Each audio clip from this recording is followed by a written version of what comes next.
dia, boa tarde, boa noite, boa madrugada para você que está assistindo mais um podcast Papo de Lei com Ming Costa. Eu sou Leonardo Costa, sócio cofundador do escritório Ming Costa, e ao meu lado o Dr. Roger Ming, cofundador também do escritório Ming Costa. E hoje nós estamos aqui para falar de juridiquês sem juridiquês, de forma descomplicada, apresentando para você o direito de uma forma simples. E hoje o nosso convidado especial, realmente é especial, Guilherme Maia, policial militar, e vamos bater esse papo aí. Guilherme, seja bem-vindo ao podcast Papo de Lei. Hoje nós vamos conversar sem juridiquês, ocorrências, coisas engraçadas e coisas importantes também que a sociedade precisa conhecer um pouco mais a polícia. Se apresenta aí, conta um pouquinho da sua história. Bom, bom dia, boa tarde, boa noite. Meu nome é Guilherme Maia, eu sou policial militar, como haviam dito. Sou policial militar há 12 anos, sou sargento da Polícia Militar há 5 anos, atuo atualmente na Força Tática em Ribeirão Preto. Eu já trabalhei em Rio Claro, trabalhei em São Paulo e agora estou de retorno a Ribeirão Preto, que já havia trabalhado anteriormente quando eu era cabo. Já trabalhei na Rádio Patrulha, trabalhei no Centro de Operações da Polícia Militar, que é onde atendem as ocorrências e despacham para as viaturas que estão na rua, e também na Força Tática de 4 batalhões. Já trabalhou na Polícia Militar inteira, né? Muitos setores diferentes, né? Parabéns. Um pouquinho. Antes da Polícia Militar, o que você pensou assim? Um dia você policial militar, por que você escolheu essa carreira? Conta um pouquinho da sua história. Então, tudo começa com a nossa base, né? Que é a nossa família. Meu pai era bombeiro militar e com uma certa influência dele eu peguei gosto pelo meio militar. E, bom, entrei na polícia com 19 anos. Eu prestei o concurso com 18 anos. Com 19 anos eu consegui ingressar na Polícia Militar. E fui com aquela ideia de jovem, né? Idealista, querendo mudar o mundo, fazer algo de diferente para o meio em que eu vivo. E foi assim que surgiu o sonho de ser policial militar. Coloquei em prática e, graças a Deus, deu certo. Estou lá há 12 anos. E quais foram os lugares assim que você trabalhou? Você trabalha atualmente aqui em Ribeirão Preto. Você falou que já trabalhou aqui, já foi para Rio Claro. Eu trabalhei em Rio Claro inicialmente, vim para Ribeirão Preto. Trabalhei um curto período numa cidadezinha, Santo Antônio da Alegria. Tinha 5.900 habitantes na época, né? Não sei quanto está agora, não deve ter mudado muito. Vim para Ribeirão Preto, aí eu fui fazer o curso de sargento em São Paulo em 2017. Fiquei em São Paulo, trabalhei lá na Zona Sul. E retornei a Ribeirão Preto no ano passado. E Rio Claro foi quando você fez a escola de formação? Não, eu fiz a escola de formação aqui em Ribeirão Preto. Quando eu me formei, em 2011, aí eu fui para Rio Claro. Foi o primeiro batalhão que eu trabalhei. Entendi. Eu já vou perguntar uma curiosidade minha, né? Você trabalhou no despacho das viaturas e tal, conhecido aí como Copom, né? Que é 190 mesmo, quando o pessoal liga e tal. Recebe muito trote? Como que é o dia a dia trabalhando lá? Eu trabalhei na supervisão, né? A supervisão de despacho e atendimento. Então, eu não fazia efetivamente o atendimento das ligações, mas eu supervisionava os policiais que faziam os atendimentos e os despachos das viaturas. Infelizmente, a gente ainda tem muito trote, né? Muitas pessoas oneram bastante o trabalho dos atendentes do 190 com trotes, mas a gente tem treinamento para os policiais para que eles lidem da melhor forma possível. É difícil a gente saber diferenciar, né, em determinado momento aonde é trote e aonde é uma solicitação velada, né? Existe até uma forma que principalmente mulheres usam, né, de fazer denúncia no 190 de forma velada, que é aquela questão de pedir uma pizza, né? Então, quando cai uma solicitação meio estranha, diferente, vem o feeling do policial de conseguir identificar quando é um trote e quando é uma solicitação, quando a pessoa está num local de risco, tem alguém ameaçando ela está sequestrada, enfim, é o companheiro, né? Geralmente é o parceiro da mulher que está ameaçando ela. Então, o policial ele tem que ter esse feeling, mas infelizmente ainda tem muito trote. Aí cabe o policial saber discernir o que é e o que não é. Você é policial da Força Tática hoje, mas você começou lá embaixo como soldado, como qualquer outro quando ingressa na Polícia Militar. Então, na verdade, é até uma dúvida que o pessoal tem, né? Na Força Tática trabalham soldados, cabos, sargentos, oficiais. Não tem essa distinção de posto e graduação. Mas eu comecei trabalhando na Rádio Patrulha, né, no atendimento de ocorrências, e com o tempo eu fui desenvolvendo meu trabalho, fui convidado para trabalhar na Força Tática lá em Rio Claro. Como eu havia dito, né, a gente chama de ser braçal, né, que é a conquista do braçal de Força Tática. Eu sou braçal de 4 batalhões, Atualmente eu estou em Ribeirão Preto, mas como eu falei, já trabalhei... esqueci de mencionar, trabalhei também em Barretos, no ano passado, inclusive na Força Tática de Eu lá. imaginava que para ser policial da Força Tática você precisava prestar uma prova. Então, qual que é o critério para você se tornar um policial da Força Tática? Na verdade, para você ingressar, né, para você trabalhar na Força Tática, são os dois caminhos, né? Você tem que ser voluntário e você tem que ser convidado. Na verdade, você sendo voluntário, você vai ser convidado. Você vai passar por uma seleção dentro do pelotão de Força Tática, né? Eles vão te aceitar, vamos dizer assim, para estagiar no pelotão. Aí você passa por um estágio dentro do pelotão com as particularidades do serviço, são passadas instruções, treinamento, e o policial que estiver apto e se adequar ao trabalho, né, ele ingressa no pelotão. É importante também a gente salientar que o policial de Força Tática até tem esse paradigma, né? Acham que o policial de Força Tática ele ganha mais, ele é melhor Tem um que status, né?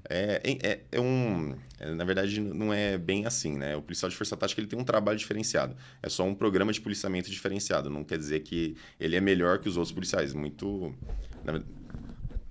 Tá dando para ouvir? Tranquilo? Não, tá melhor.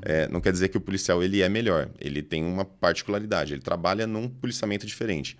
Então, Entendi. tem policiais que trabalham na rádio patrulha, enfim, na ronda escolar, que são excelentes policiais, que fazem muito bem os seus trabalhos nas suas designações, Sim. mas que não têm o perfil ou não têm o interesse de trabalhar na Força Tática. São só características diferentes, mas não quer dizer que seja melhor ou pior. É só diferente.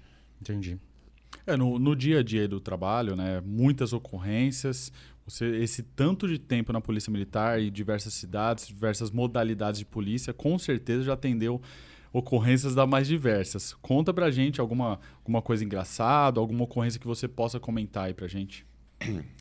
Tem bastante. Na verdade, tem muitas abordagens engraçadas, né? Ocorrências, enfim, tem de todos os tipos. Teve uma abordagem que é complicado. Não, pode falar genericamente, Não, não falar sim. cidade, nem nada. Não, imagina. Eu estava na Rádio Patrulha, é que me veio isso à mente agora, porque foi uma cena bem engraçada. Eu estava na Rádio Patrulha e tinha designação para a gente fazer uma fiscalização de trânsito numa determinada avenida. Não vou mencionar a avenida, mas acho que vocês vão imaginar qual que é. E na madrugada tinha poucos veículos, né?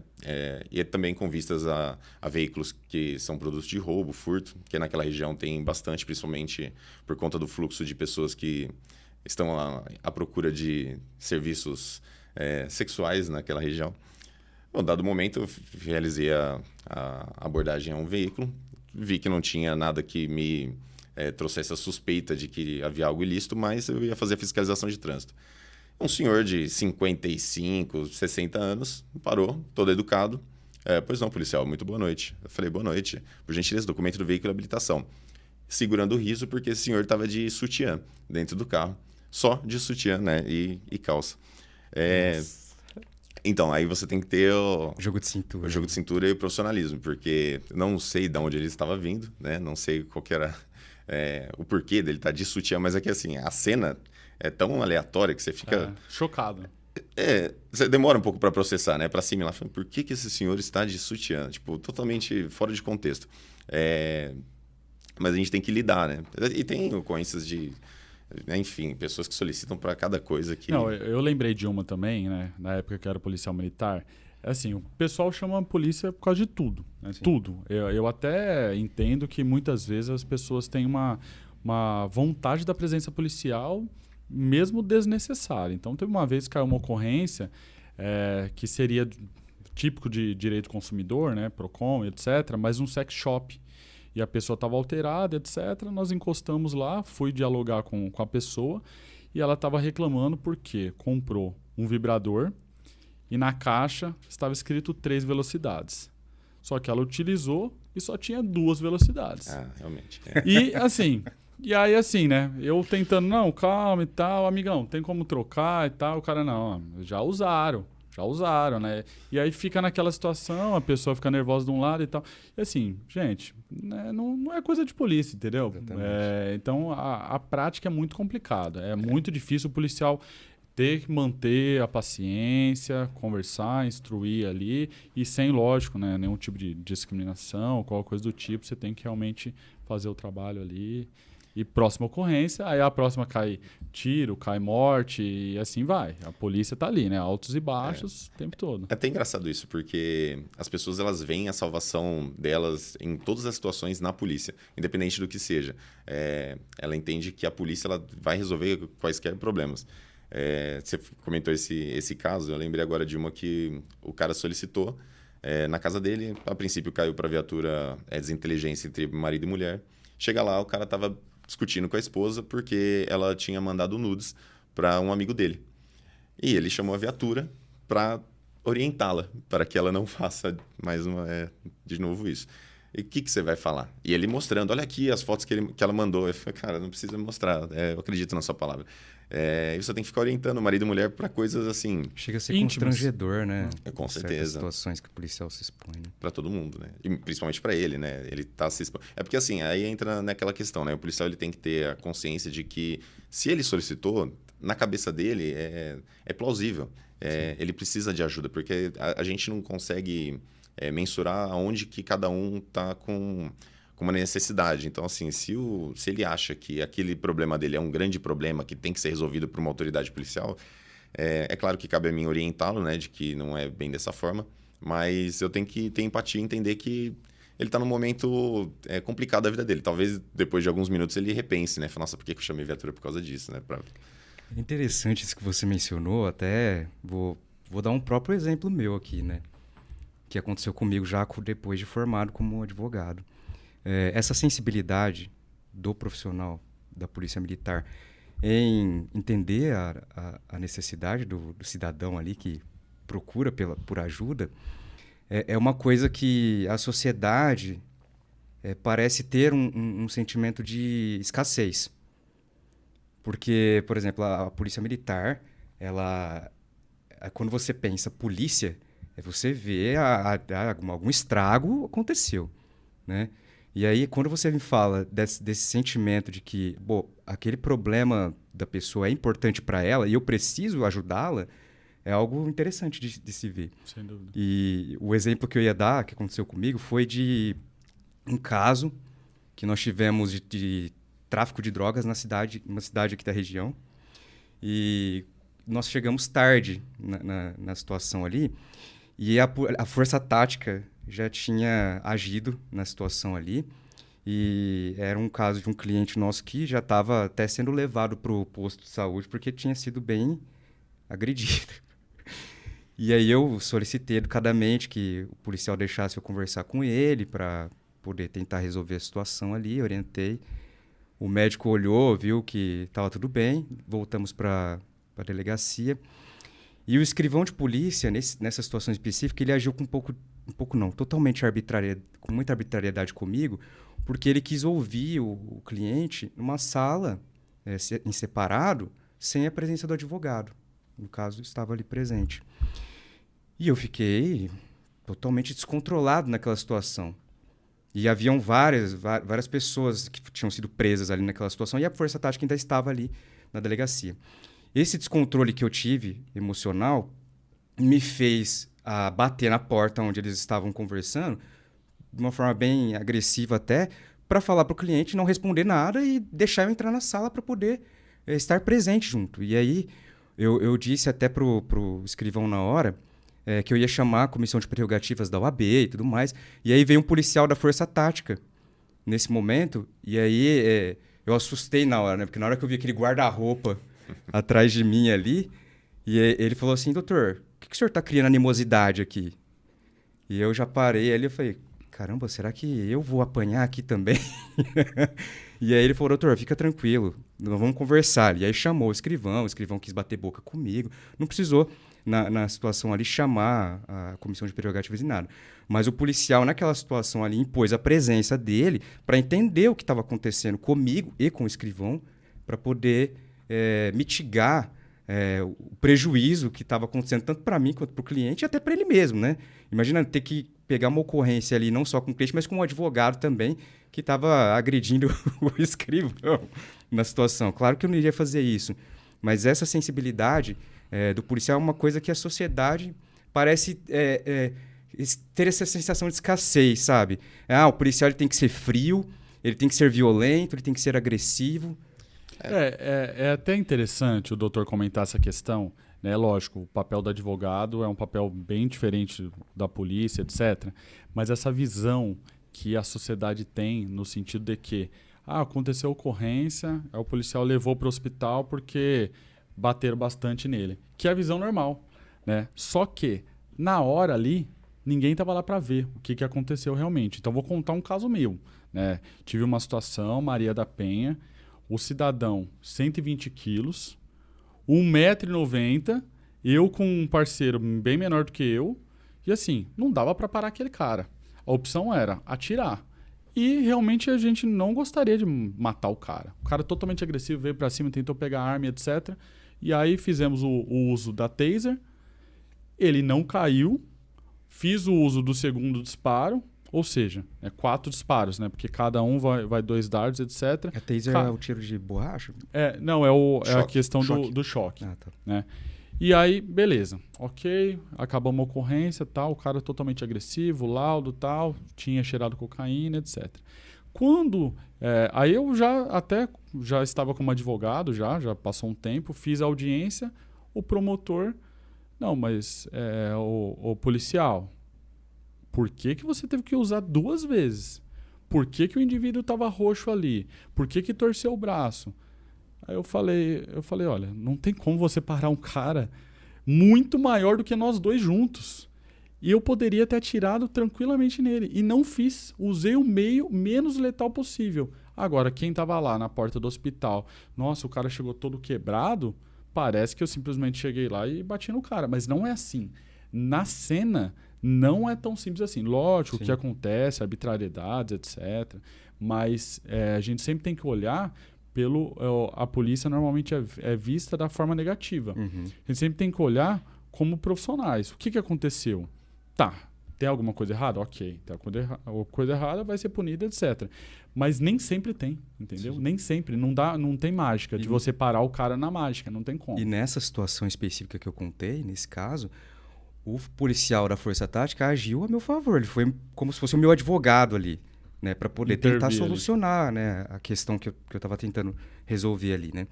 Mas alguma vez, como policial da Força Tática, você já precisou de advogado?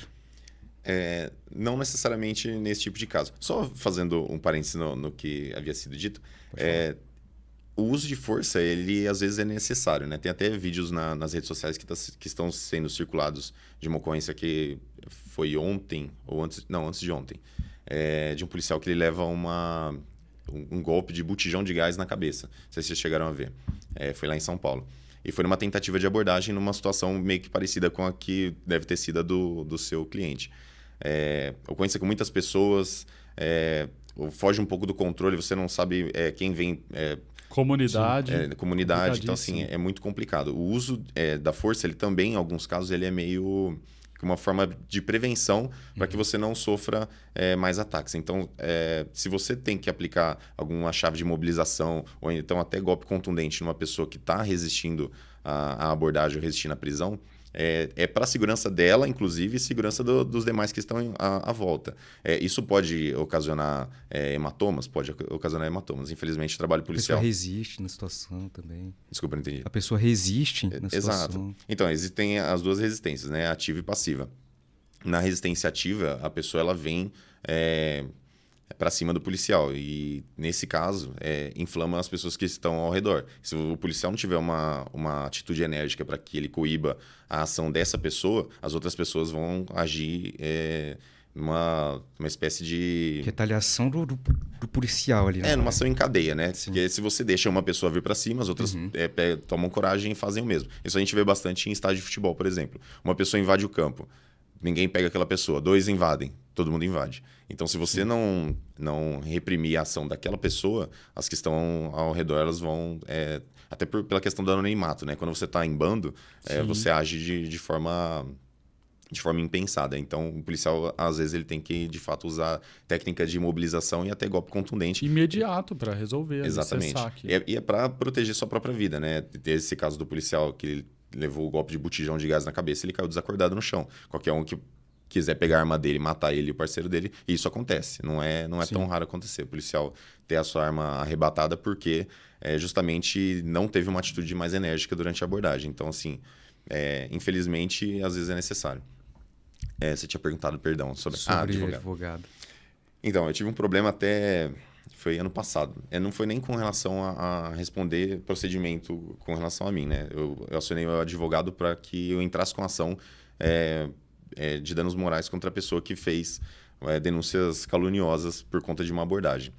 Inclusive, foi um advogado que ele fugiu da viatura, ele não quis ser submetido ao teste de etilômetro, né, do bafômetro, e a todo momento ele falava que ele era uma pessoa influente, que ele tinha dinheiro e que ele ia nos prejudicar se a gente fizesse multa nele e tudo mais. Eu já percebendo, né, o rumo que estava tomando a tentativa de abordagem, porque ele estava se negando a ser abordado, eu já falei para o meu auxiliar, falei, começa a filmar. Faz imagem, porque da forma que ele estava falando, ele liga, falou, vou ligar para o OAB, vou ligar para o oficial da Polícia Militar, e ele o fez, ligou para um oficial da Polícia Militar, que me ligou, mas assim, só perguntou o que está acontecendo, tá tudo bem. Mas a intenção dele, como ele falou desde o início, né, era nos prejudicar de alguma forma, mas durante a abordagem, enfim. Por isso que é importante o policial saber pautar as suas ações em lei, né? Tem que saber embasar a abordagem, a busca pessoal, se necessário for a entrada numa residência com uma excludente de licitude, né? No caso dele, ele estava incorrendo no crime de desobediência e posterior desacato, enfim. A mãe dele fez filmagem também, que depois, durante o processo, que ele fez uma denúncia na corregedoria totalmente falaciosa, que foi desmentida, inclusive, pelas imagens que eu fiz e que a mãe dele fez. Enfim, ele foi conduzido para a delegacia e depois ele fez denúncias de que agredimos ele, agredimos a mãe dele, aquela coisa toda. Só que nas imagens mostram justamente o contrário, né? Eu pedindo calma para ela, eu falando para ele, se identifica. E ele, não vou me identificar para vocês coisa nenhuma. Enfim, totalmente... Ele achando que, pelo fato dele ser advogado, ele tinha alguma prerrogativa, ele tinha alguma imunidade. Uhum. O que não existe nesse caso. Então, posteriormente, né, como isso nos prejudica muito, né, esse tipo de processo dentro da polícia, por mais que eu não tenha sido punido por conta das acusações falaciosas que ele fez, isso nos prejudica no sentido de que você fica com uma imagem manchada dentro da corporação, principalmente para para superiores nossos que não nos conhecem tão bem, mas que trabalham no mesmo batalhão. Pô, o Roger está respondendo um processo aqui um procedimento de abuso de autoridade e tudo mais. Mas não parece ser da índole dele, mas tem que fica de olho no Roger. Então, assim, isso nos prejudica bastante. Fora todo o desgaste. Então, eu acionei advogado por conta disso, estamos acionando ele judicialmente. Inclusive, é uma coisa que eu até oriento os meus subordinados e meus pares, né, de que façam. A população usa bastante câmera para filmar as abordagens policiais, mas o contrário também pode ser feito. O policial ele pode fazer imagens da ocorrência, inclusive para se defender posteriormente ou requerer seus direitos caso tenha sua imagem ou seja vítima de alguma denúncia caluniosa. Não, é até por isso que eu apoio totalmente o uso das câmeras no fardamento. Sei que no dia a dia aí é chato e etc., burocrático, a câmera e tal, mas melhora bastante, porque a pessoa ela também já olha e fala, opa, estou sendo filmado o tempo todo. Então, aquela agressão verbal que normalmente acontece, xingamentos, aquela injúria ali no momento, se acontecer, você já pode usar essa imagem. Isso daí com certeza, né? É uma bandeira que eu levanto. E até já entrou nessa parte aí, a pessoa filmando a abordagem, como que é o procedimento no dia a dia? Uma pessoa que filma a abordagem, pode, não pode? Qual a consequência? Como que vocês lidam com isso? Bom, a filmagem em local público, de qualquer pessoa, de qualquer coisa, ela não é vedada. Ela é, inclusive, garantida por lei. A questão é o uso da imagem, né? Como que essa imagem vai ser utilizada. Se ela vai ser publicada, dependendo da forma que ela for publicada, pode ter consequências. Mas a pessoa, se ela quiser filmar uma abordagem, uma ação policial, inclusive porque a ação policial ela tem que ser pautada na publicidade, né? Então, toda ação policial, todo momento que o policial ele representa o Estado em alguma ação dele, a publicidade ela é garantida. Então, não tem que ser algo velado. Não, nem precisa. O problema seria se a pessoa fizesse um mau uso dessa imagem, denegrindo a pessoa do policial, a honra dele e tudo mais.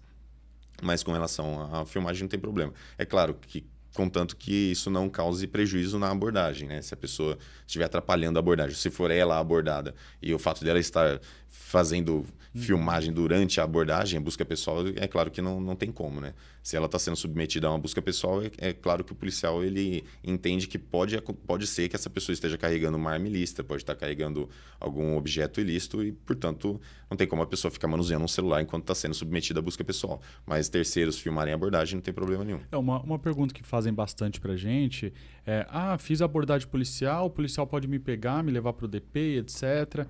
E aí o que a gente sempre explica é o seguinte: o policial ele pode sim exigir que você mostre ali a qualificação civil sua, para ele te arrolar no BOPM, etc. Isso daí ele pode. Realmente ele não vai te levar à força na delegacia. Na delegacia, se for o caso, se precisar da imagem, você vai ser citada, intimada, etc., convidada aí na delegacia para apresentar. Mas o que eu também já falei em outros podcasts, pode filmar abordagem policial? Pode. Mas o que eu vejo que acontece muito, que já aconteceu comigo na rua, é uma abordagem super simples, de rotina. Do nada chegou uma pessoa filmando e inflando a situação, que não tinha nenhuma necessidade. A gente só ia verificar se tinha algo ilícito e ia liberar a pessoa. Então, aquela inflando, aí aparece outra pessoa e começa... Aí disso já vai para a parte verbal, já começa a ofender. E uma coisa super simples acaba indo para o DP. Então, nem sempre é necessário. Tô vendo um policial fazendo uma coisa de errado. Ok, filma, ok. Tá certo. Agora, uma coisa de rotina, você... pode ter certeza, você vai atrapalhar o trabalho de todo mundo, inclusive daquele seu colega que está sendo abordado. Essa questão midiática até, né? Porque uma pessoa que chega ali filmando, ela tem o intuito de, obviamente, publicar aquilo em alguma rede social, inflando, como você mencionou aí. E uma coisa que eu percebo também, socialmente falando, é que existe um exacerbado sentimento de divulgação dos direitos dos cidadãos contra a polícia, né? Como se a polícia, todas as vezes que ela fosse agir fora da lei. E uma coisa que você mencionou aí é a respeito do policial estar sempre atualizado com a lei, estudando e a par do que está acontecendo com a legislação brasileira para poder não cometer nenhum ilícito. Vocês também precisam se circundar dos contextos onde vocês se colocam para não colocar em risco a corporação, a profissão, os colegas e tudo mais. E uma pergunta que eu gostaria de fazer em relação aos policiais como existe os direitos do cidadão são mais divulgados que os direitos dos policiais. Vocês têm direitos também. E esses direitos dos policiais, eles são defendidos dentro da corporação? Vocês são orientados, aconselhados? Os superiores de vocês, eles dão esse suporte para os policiais? Então, nós temos aulas, né, anuais, né, nos estágios de atualização profissional, que às vezes nos embasam com relação a isso. Mas não tem nada muito específico. A gente não tem uma proteção jurídica, assim dizendo, que seja fornecida pela corporação. E de fato, né, o policial ele tem que, por si só, ele tem que se atualizar, ele tem que buscar conhecimento para embasar suas ações. O que acontece bastante também, isso complica muito o nosso trabalho, é que as pessoas elas têm uma falsa sensação de que elas têm conhecimento sobre a lei. Então, a pessoa ela quer falar para o policial o que pode, o que não pode, com relação a tudo, com relação à abordagem, com relação a trânsito, com relação a crime. A pessoa ela acha, porque ela viu em algum lugar que tal coisa é o certo, ela quer falar para o policial. Ela viu no TikTok, exato, tá no TikTok, é verdade. Tá certo. Se está no TikTok, é verdade. Então, a pessoa ela tem essa falsa sensação. Isso, ocorrências com relação à abordagem. Você não pode me abordar porque eu não tenho cara de bandido. É a mesma pessoa que fala que a policial é preconceituosa. Policiais são preconceituosos. Mas se você está falando que tem pessoas que têm cara de bandido, tem gente que não tem cara de bandido, preconceituoso talvez seja você.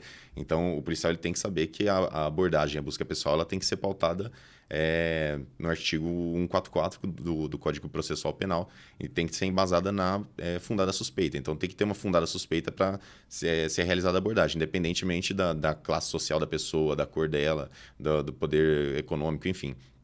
E a pessoa, ela não sabe disso. Ela acha que o policial, ele aborda por conta da aparência dela. E não tem absolutamente nada a ver. E ela quer explicar para o policial o trabalho dele. Você não pode me abordar porque eu sou dono da padaria. Gente, já aconteceu comigo da pessoa falar assim, eu não posso ser abordado porque eu faço bolo pro prefeito. Ah, realmente. Não, mas aí nesse caso ele tem uma Olha, imunidade você tem que diferenciada. respirar fundo, cara. Respirar fundo, né? Mas vamos lá. Essa questão da atualização, né, na prática, no dia a dia ali, existe uma reunião. Lógico, cada batalhão e tal vai ter de um jeito, mas existe uma reuniãozinha, a gente chama de pré-eleição, antes do serviço policial, que vai ser falado de índice criminal, vai ser falado de várias coisas ali do serviço que vai ser feito. E eventuais atualizações, os policiais vão ler ali, vão debater. Então, assim, existe uma atualização diária, né, do que está acontecendo e tal. Mas uma crítica que eu faço, né, lógico que ele não vai fazer, mas eu faço porque eu já saí da polícia, é o pós-ocorrência, que eu acho que é uma coisa que simplesmente meus superiores deixam para lá. Então, vou dar um exemplo clássico. Todos os dias algum policial procura nosso escritório para falar: tive uma ocorrência assim, você testemunha. Como que eu falo? Que pergunta que o promotor vai fazer? Estou com receio porque, às vezes, a advogada vai tentar ir por esse caminho e etc. E assim, dentro da polícia, ninguém vai te ajudar. Você que achou seu BO, você que lê, você que estuda e você que saiba o que você vai falar. Então, assim, tem muitas coisas que, com certeza, aos superiores, os oficiais, deveriam dar amparo pro policial, sim. Cada um por si. Pegou ocorrência, parabéns, ganhou a medalha ali e tal, mas depois, cara, você segura seu BO, né? Cada um com o seu. Isso daí é complicado, bem complicado. Eu acho interessante o que você acabou de falar. É difícil para o policial que está dentro da corporação, obviamente, né, por ser policial, ele não vai fazer esse tipo de crítica. Mas isso torna até... Vou enaltecer nosso escritório porque é Ming Costa aqui. Nós defendemos os policiais por termos um policial militar, um ex-policial militar dentro do escritório, que sabe o que acontece dentro e também o pós, né? Então, quando o policial se sente carente nessa situação, ele pode contar com a experiência de profissionais que já passaram por tudo que já passaram e obter orientação e também a defesa em situações difíceis, já que não possuem esse respaldo dentro da corporação mesmo, né? Eu até lembrei de um caso, então vou dar um exemplo. Pensa numa ocorrência, acompanhamento e tal, todo mundo atrás de um ladrão específico. Um dos policiais envolvendo 20 viaturas. Uma viatura bateu nessa ocorrência. Chega no final, pegou o ladrão, não, ninguém tá ferido, beleza, parabéns, quem prendeu, parabéns, tá ali, medalha, tal. E esse policial que bateu a viatura? O que acontece? Ele vai pagar a viatura. Isso, quem tá de fora, ninguém vai ver. Vai ver só a ocorrência lá, se atirou no ladrão, não atirou. É isso que o povo vai perguntar. Bateu no ladrão? Nossa, o que aconteceu? Agora, o policial que nem conseguiu chegar na ocorrência, mas que ele estava sim tentando apoiar, bateu a viatura, tá lá fazendo vaquinha, todo mundo para pagar. E esse é o tipo de situação que eu acho totalmente absurdo e que a sociedade nem sabe. Muitas vezes você fala isso, a pessoa fala: não, o policial paga a viatura? Paga, o policial paga a viatura. E tem situações que às vezes eu mesmo já vi, onde a viatura bate, o policial se machuca, ou muitas vezes acaba ficando inviabilizado para o trabalho, não volta para as ruas, ou seja, destrói totalmente a carreira do policial, e ainda ele é culpado de ter batido a viatura, tem que indenizar a corporação, né? Totalmente, na minha opinião. Vou dar o último exemplo, não, tô cheio de exemplo. Já tivemos caso, troca de tiro, tiro para todo lado e tal, acabou a ocorrência, acabou. Quando chegou o superior no local, primeira coisa que ele olhou, minha viatura tinha um risco no para-choque. O cara perguntou do risco do para-choque. Você deu totó? Você bateu? Aí eu, não, tal.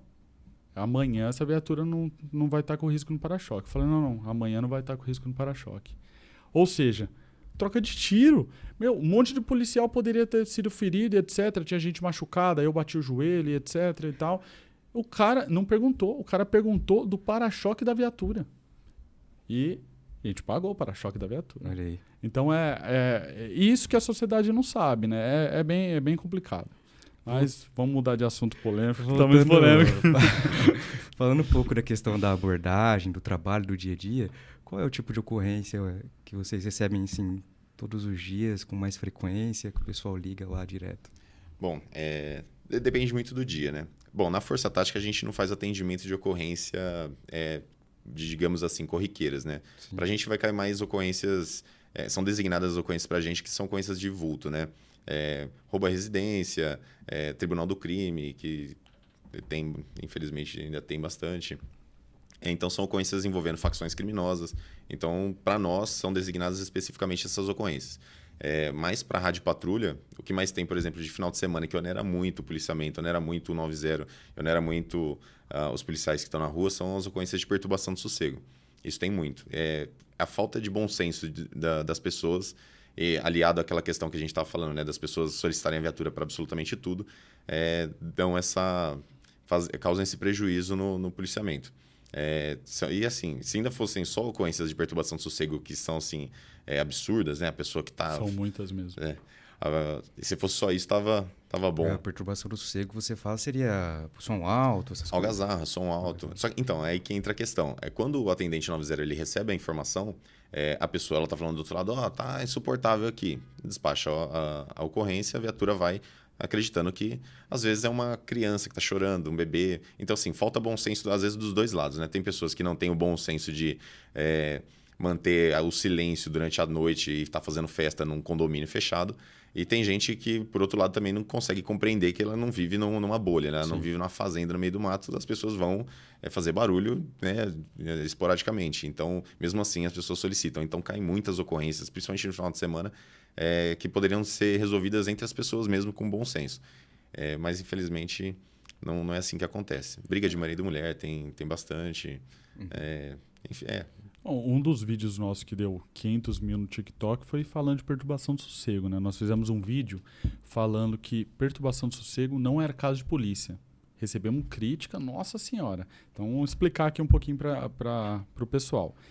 Primeiro, uma crítica que o pessoal faz para a polícia. Nossa, porque eu ligo, a viatura demora 1 hora para chegar. Então, imagina que naquela área ali, naquele setor, tem 10 viaturas. Perturbação do sossego, a viatura vai depois das ocorrências, eventualmente de gravidade. Então, se tem uma Maria da Penha ali, você vai salvar a vida. Você não vai na perturbação do sossego. Então, realmente, é uma ocorrência que vai deixar para depois que não tenha nenhuma outra que tenha gravidade. Tá. A viatura foi no local... Gente, a viatura não vai sair, o policial não vai sair e arrancar o som. Isso daí o pessoal falando no TikTok, não, porque o policial tinha que ir lá arrancar o som e quebrar. E o policial não pode chutar, não pode prender só o som. Gente, não é assim que funciona. Não é assim. Então, o que nós levantamos aí a bandeira nesse vídeo? Tá incomodando? Grava. Faz BO eletrônico. Junta a documentação aí de 1 mês que a pessoa, nossa, eu não consigo dormir, aqui meu bebê, e entra com uma ação contra o vizinho. Você vai ganhar dinheiro, vai resolver e não vai ter que discutir com ninguém. Tem coisa melhor do que isso? Agora, o que adianta toda hora ligar para o policial vai bater lá, vai falar, aí essa pessoa que ligou não quer ir na delegacia, porque não vai querer ir à noite, e daqui a pouco a pessoa vai subir o som. É assim que acontece. Não muda nada na realidade. Não muda nada. É que a gente tem que trabalhar com prioridades, né? Você falou da demora da viatura para atender esse tipo de ocorrência. Essa é uma reclamação bastante recorrente e as pessoas têm que entender que a Polícia Militar ela tem que trabalhar com prioridades. Só o Copom de Ribeirão Preto atende mais de 60 municípios. Então, você imagina, mais de 60 municípios fazendo ligações 190 caindo aqui em Ribeirão Preto. Então, você tem que filtrar as ocorrências. Não tem como você fazer o atendimento de ocorrência por ordem de ligação. E a pessoa aí entra naquela questão do bom senso, que a pessoa não entende que o problema dela, para ela, pode ser um grande problema, mas existem pessoas passando por problemas maiores. Então, quando você liga falando assim, minha vizinha de cima aqui está andando com salto alto e eu exijo a presença da viatura da Polícia Militar para vir intervir, né? Nesse caso, você tem que entender que tem gente que está sendo roubada, tem gente que está sendo sequestrado, tem gente que está sendo agredido, tem uma mulher sendo violentada. Então, o seu problema é um problema grande para você, mas você tem que entender que você vive em sociedade. E você está recorrendo a uma instituição que ela atende a todos. Então, o seu problema ele tem que esperar um pouco. por ordem de prioridade. E a questão é, a gente voltando àquela questão do que eu tinha mencionado, que as pessoas acreditam que sabem de legislação e querem ensinar para o policial o trabalho dele. Perturbação de sossego. A pessoa, você vai lá, orienta a pessoa, olha, desliga o som que você está perturbando o sossego do seu vizinho. E o som, mas são 9h30 da noite. Esse horário, pô, não é 10? Não é 10 horas. Aí eu pergunto, de onde você tirou que antes das 10 o mundo pode acabar em som alto? Pode tocar Barões da Pisadinha no último volume até as 10. Então, assim, e a pessoa ela bate o pé. Não, eu sei, a lei do silêncio, a lei do silêncio, ela fala que até as 10 horas pode ir som. Aí você fala, meu Deus. Aí qual que é o artigo da lei do silêncio? Qual que é o número dessa lei? Você leu ela? Enfim, e a pessoa ela quer ensinar para o policial, né, que ele é capacitado para estar fazendo o atendimento dessa ocorrência, ela quer ensinar e quer fazer valer a opinião jurídica dela. É complicado. Me surgiu uma dúvida aqui. Você mencionou a respeito de uma mulher que está com um sapato alto lá, andando e perturbando o sossego. Mas em ocorrências assim, onde, por exemplo, você com a sua equipe tem que fazer uma abordagem onde tem uma mulher suspeita.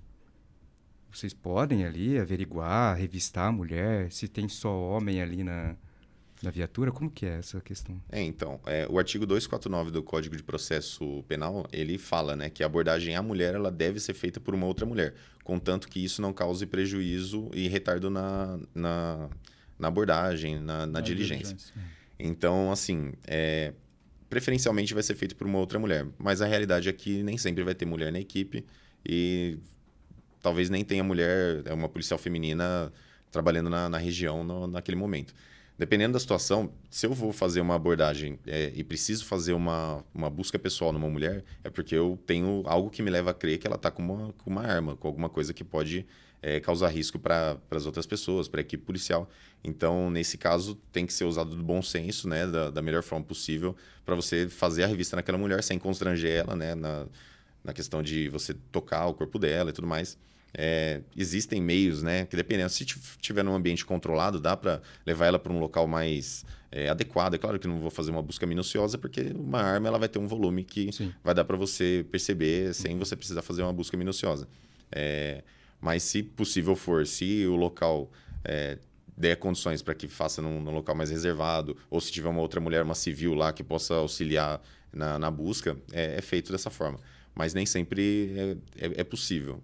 O policial, com o tempo, ele vai criando uma certa expertise para ele conseguir lidar com esse tipo de situação. Então, dá para, né, se for, né, seguro para a equipe policial, fazer a própria mulher ela mostrar as partes onde geralmente ela pode acondicionar uma arma, é feito dessa forma. Então, sim, pode ser feita a abordagem em busca pessoal de um homem em uma mulher? Sim, pode. E não, quem escuta assim fala, nossa, mas uma mulher vai estar armada e tal. Pessoal, não é muito raro, viu? Não é muito raro um casal que vai praticar roubos, quem fica com a arma é a mulher. Não é tão raro assim. Eu já, inclusive dessa mesma maneira que a gente mencionou, eu já peguei uma arma com uma mulher que ela tinha deixado no sutiã. Já tinha sido pago a ocorrência via 190 de que havia um casal em atitude suspeita. Chegando no local, as vestes dela não condiziam com a temperatura do ambiente. Ela estava com um blusão de frio, um calor, né, calor típico do interior paulista. E isso já nos trouxe uma certa suspeita. O cara que estava com ela estava bastante tranquilo, então foi submetido à busca pessoal. Só que ela estava nervosa e estava com blusão e um calor. Eu falei, aí tem. Uhum. Aí eu pedi para ela, falei assim, mostra sua linha de cintura. Ela levantou. Aí, não contente, eu falei, você tá com alguma roupa por baixo? Ela, não, só tô de blusa. Só tá de blusa. Se ela tivesse com uma outra camiseta, eu falaria pra ela, tira a blusa, fica com a camiseta normal. Não, só tô com a blusa. Aí eu falei pra ela, você tá com sutiã por baixo? Ela, tô. Então, faz sem levantar a blusa, né? Só faz o movimento com o sutiã. No que ela fez o movimento, caiu a arma. Então, ela tava com a arma no sutiã. Acreditando que ela não seria submetida a nenhum tipo de busca pessoal pelo fato de ser mulher. Então, nesse caso, esse paradigma jurídico que as pessoas têm prejudicou ela porque ela achou que ela não seria submetida. Mas ela foi sem que eu precisasse ter tocado nela, mas ela foi presa porque estava armada e possivelmente eles iam cometer algum crime. E mais uma vez, né, vejo até numa situação como essa aí, o risco, né, que a polícia acaba se expondo numa situação como essa quando não existe um efetivo feminino para Sim. poder fazer esse tipo de busca. Não sei, numa situação como essa, por exemplo, às vezes você não vendo que o revólver caiu no chão ali, você poderia simplesmente ter deixado com que ela saísse ali e que ela cometesse outros crimes, né, ou mesmo reagisse Sim. naquela ocorrência, né?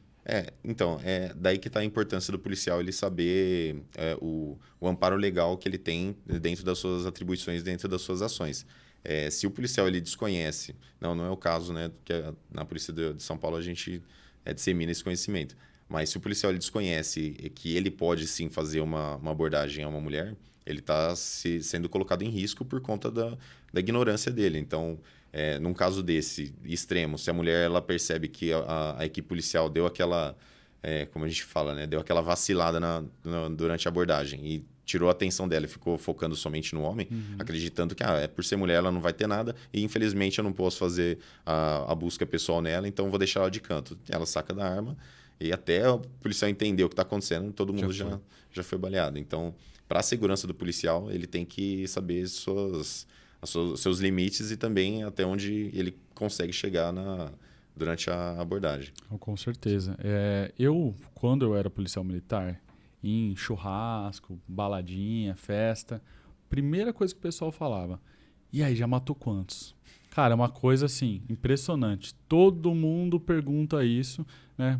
Com certeza para você também. E eu sempre respirava fundo, né? Respirava fundo e pensava, falava, não, calma, a pessoa, né, não conhece e tal. O que eu sempre colocava na cabeça, eu falava, gente, a pessoa é de fora, não sabe como que é o trabalho, não tem a mínima ideia de como é o dia a dia e tudo. E até questão social aí, gente, tem muitos policiais que passam a carreira inteira sem dar um único disparo. Né? Não é assim, todo policial vai trocar tiro, vai matar, não é assim que funciona. E eu gostaria de fazer a pergunta para você do jeito que eu gostaria que as pessoas tivessem feito para mim, né? Que não faziam. Quantas vidas você acha que você salvou até hoje na sua carreira na Polícia Militar? Nossa. Então, tem as formas de você salvar de forma direta, forma indireta, né? Daí que eu vejo a importância do trabalho policial e da importância da pessoa entender a grandiosidade do trabalho dela. Porque, de forma direta, vamos falar de salvamento mesmo. Já tive ocorrência com bebê engasgado, tive duas, eu no local, já tive uma, eu orientando via rede de rádio, no Copom, né, no Centro de Operações da Polícia Militar. Durante atendimento de ocorrência do policial 90, eu, né, por ser supervisor, eu conseguia ouvir, orientava o policial para que ele orientasse a pessoa da melhor forma de fazer um salvamento ou inibir um suicídio, uma pessoa que ela está na iminência de se matar, ela liga ao 90. Eu tive até uma ocorrência ano passado que me marcou bastante, foi lá em Barretos. Eu estava trabalhando na Força Tática lá. O Copom pagou uma ocorrência em que o indivíduo estava armado numa estrada de terra e, segundo a família dele, ele ia se matar. Nós fomos até o local, né, o indivíduo armado, a princípio, falando que vai se matar. Então, assim, a gente não sabe qual que é a motivação dele, não sabe se ele de fato quer se matar ou se ele quer matar alguém. Enfim, é um indivíduo armado. Chegando lá, a gente conseguiu interceptar ele estava no carro dele na estrada de terra.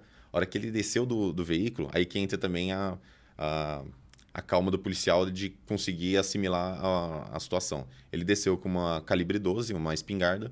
Nossa, imagina a situação. Assustador. Exato, eu armado com um fuzil, né? Ele com uma espingarda calibre 12. Eu tive que ter poucos segundos para identificar o que ele ia fazer.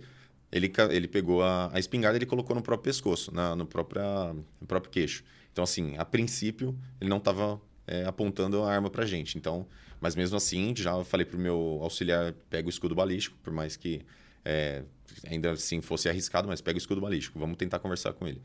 E durante a conversa com ele chorando muito, ele estava falando que ele tinha o porte da arma, né? Mas ele tinha sido internado no hospital de câncer e ele foi diagnosticado com câncer terminal. E o médico já tinha falado, olha, vai sobreviver mais 1 semana, 2 no máximo. Ele entrou em surto, né, por conta disso, saiu do hospital, inclusive sem receber alta, e foi para casa, pegou a arma e falou que ia se matar para a família. Então, assim, o cuidado que a gente tem que ter com esse tipo de situação são dois, né? Para você tentar preservar a vida dele e tentar preservar a nossa vida, porque existem alguns tipos de suicidas, né? Tem aquele suicida que ele vai e se mata, e tem o suicida que ele não tem a coragem de se matar, mas ele tenta forçar que alguém mate ele. Geralmente é a polícia. Então ele vai com uma arma dentro de um quartel, que já aconteceu. Ele vai com uma arma dentro de um quartel e fala, vou matar todo mundo. Então, o policial vê que ele tá com a arma, vai lá e alveja ele, e ele consegue o objetivo dele. Até então o policial não tinha como saber que ele estava tentando se matar, né? Então esse caso foi bastante complicado, porque a gente não sabia se a qualquer momento ele podia apontar a arma pra gente na iminência de disparar, se a gente ia ter que revidar a injusta agressão de uma pessoa que está tentando se matar. Então, assim, é muito complicado. E a gente conseguiu convencer ele. A família dele estava próxima na estrada de terra também, foi muito...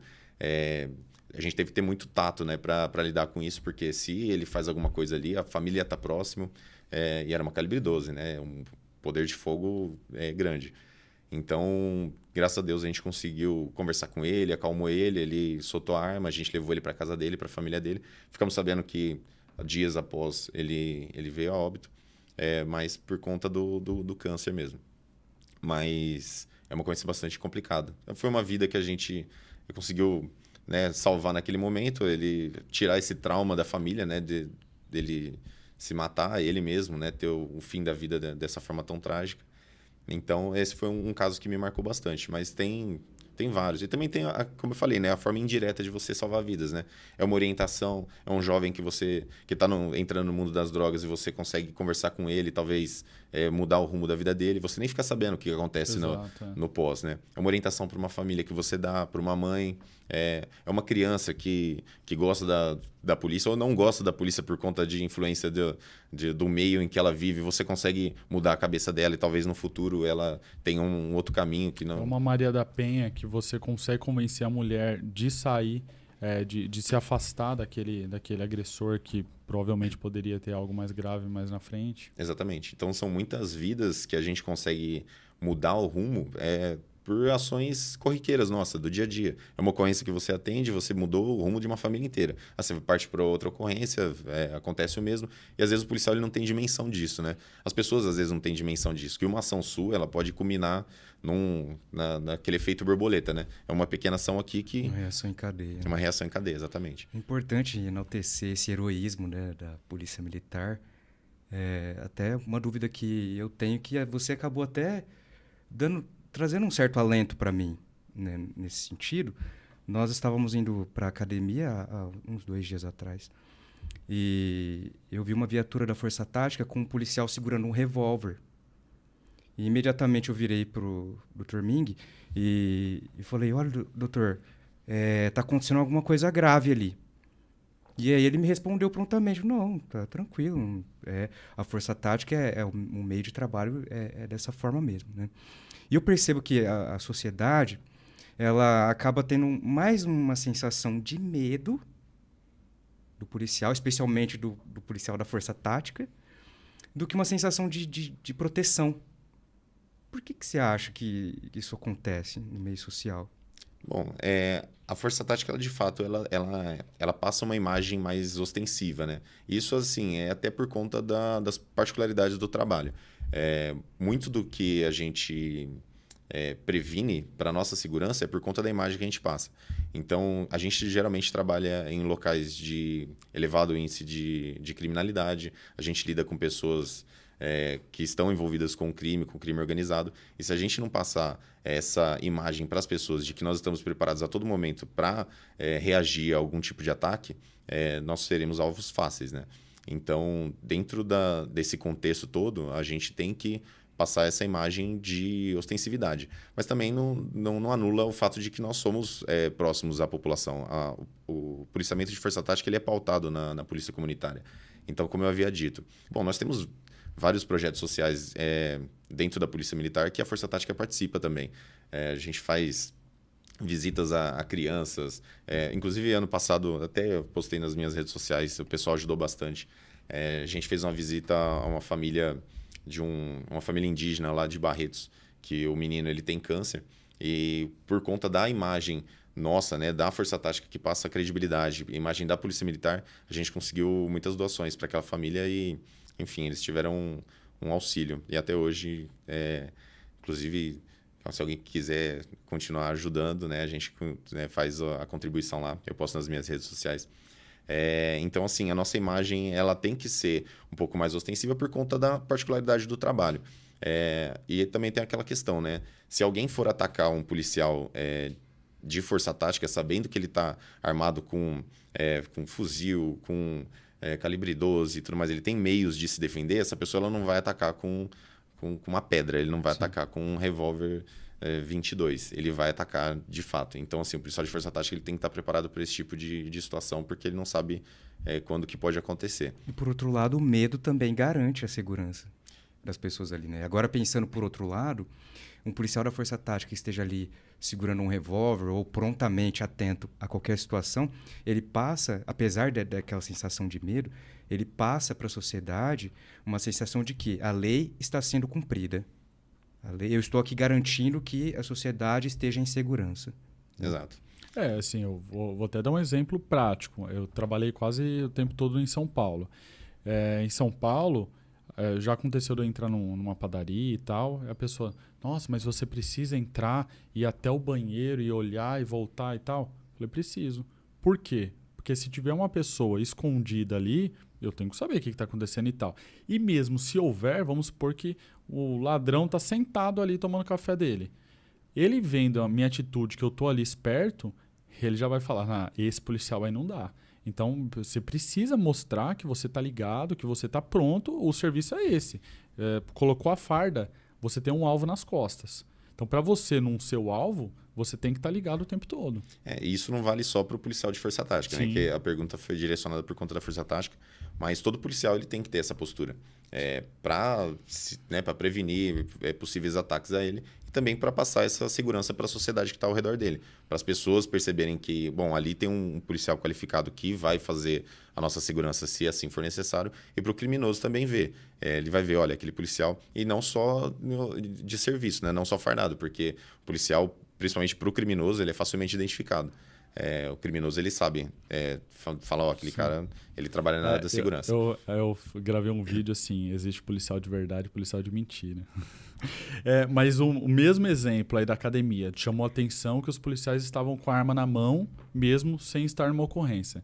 Agora, imagine você, na mesma situação, passou, os 3 policiais estão sentados no celular. Você ia olhar e ia falar, o que está acontecendo? Ninguém está vendo nada, eu estou vendo mais do que o policial, entendeu? Então, entendi. Cara, é necessário. Sim.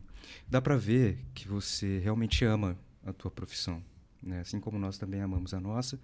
O Dr. Roger tem um amor pela Polícia Militar, né? Pela corporação.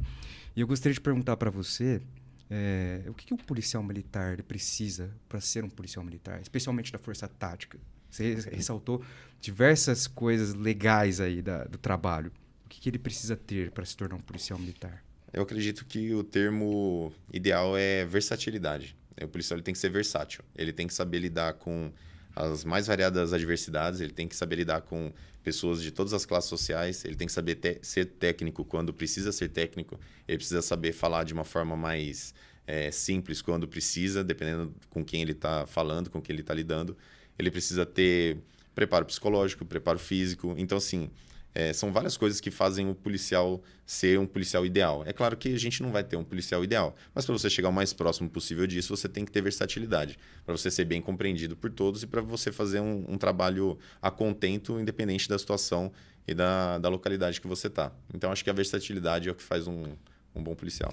E um adolescente aí que sonha em ser policial militar ou já está aí com 18, 19 anos tentando, que conselho você daria que para você deu certo, que hoje é um policial militar, com várias ocorrências aí, já apareceu na mídia várias vezes. Que conselho você daria para esse jovem que quer ingressar na carreira?